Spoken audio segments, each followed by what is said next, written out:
South African officials have said the country expects more opportunities and greater cooperation from the 15th BRICS Summit to be held from Tuesday to Thursday in Johannesburg, South Africa. In a recent interview with Xinhua, officials from South Africa acknowledged the bloc's role in increasing trade and investment, as well as upgrading infrastructure in Africa. China's investment have grown to 544 billion rand in terms of the South African economy injection.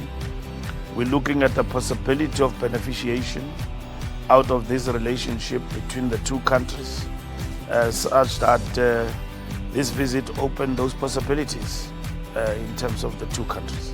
It is indeed a fraternal comrade friendship that, like I said, spans decades of years.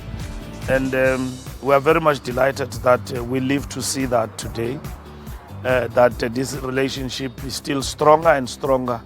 We have seen the interest, not only of African countries, but globally countries who want to join BRICS.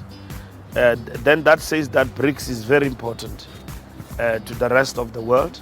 So we have started something that is of significance in terms of this particular bloc, and that is quite encouraging.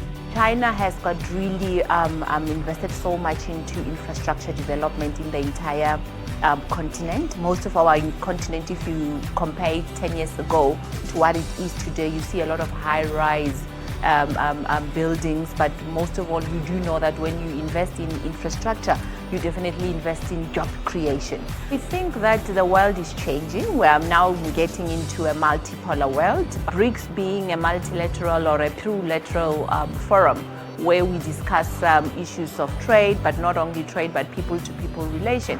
I do believe that this is where things are going to be different, because we are seeing the solidification of new powers emerging